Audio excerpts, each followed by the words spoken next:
Along tali Java, Dinica Internet Download Manager Surazago,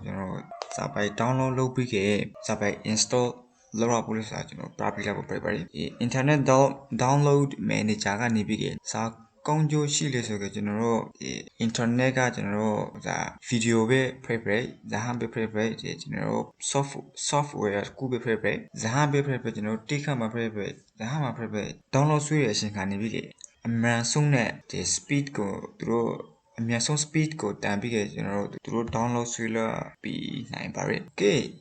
ကျွန်တော်တို့ internet download manager ကိုကျွန်တော်တို့စပြီး download ခဲ့ပါမယ်။ Okay ကျွန်တော်တို့ပထမဦးစွာပဲ www.igetintopc.com ကိုကျွန်တော်တို့လာလိုက်ပါမယ်။ Alright ဒီကျွန်တော်တို့အမှာ internet download manager ဆိုပြီးဝေးလိုက်ပါမယ်။ ဝေးပြီးစံနဲ့ကျွန်တော်တို့အမှာ go ကိုနှိပ်လိုက်ပါမယ်။ Okay ပြီးရဆိုတဲ့ကျွန်တော်တို့နောက်ဆုံး2 weeks အကိုကနေပြီးတန်းထားတဲ့ internet download manager ကိုကျွန်တော်တို့ထားလိုက်ပါမယ်။ Okay အထက်ကိုစီကေ switch တန်းလိုက်တယ်ကျွန်တော်တို့အမှာသူဤ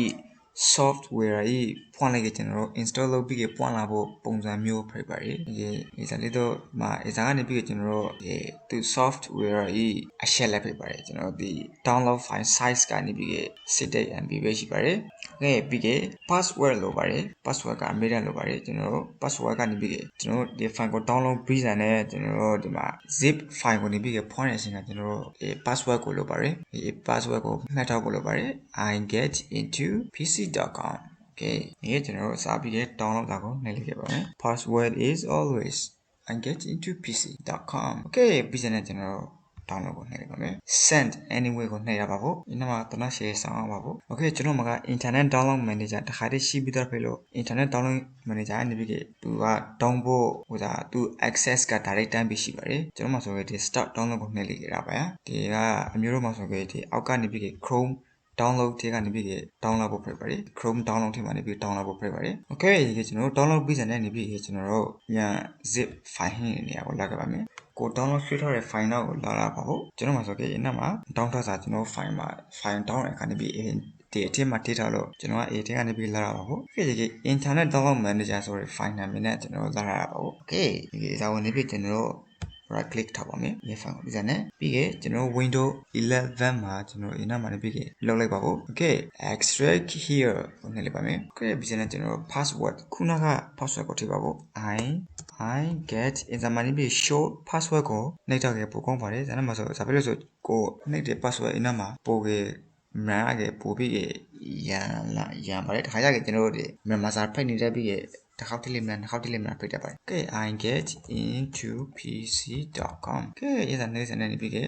Okay နေစနေ Okay နေစနေရပါရအဲ့ဒီနောက်မှာနေပြီး internet download manager ဒီပါဖို့အဲ့ရန်ထည့်ကိုဝင်လိုက်ပါမယ်ဝင်လိုက်ပြီးစနဲ့ကျွန်တော်တို့ဒီမှာ setup ကိုနှိပ်လိုက်ပါမယ် run as administrator yes ကိုနှိပ်လိုက်ပါမယ် Okay internet download manager is running next ကိုနှိပ်ပါမယ်ပြီးခဲ့ I accept the terms and license agree next ကိုနှိပ်ပါမယ် next ကိုနှိပ်ပါမယ်နောက်တစ်လေး next ကိုနှိပ်ပါမယ်ပြီးခဲ့သူကပြီးခဲ့ install လုပ်နေပါလားပြီးအောင်ဒီဆောင်ပါဦး Okay ပြီးစတဲ့သူဒီမှာအထက်မှာလာပြီးပို့နေပါတယ်ဒီမှာတစ်ခါလေးလာပို့ပါရပြီးစတဲ့ Okay finish ပြီးစတဲ့ကျွန်တော်တို့ဒီ install လုပ်ပြီးစတဲ့အနောက်မှာပြီးခဲ့ကျွန်တော်တို့ဒီ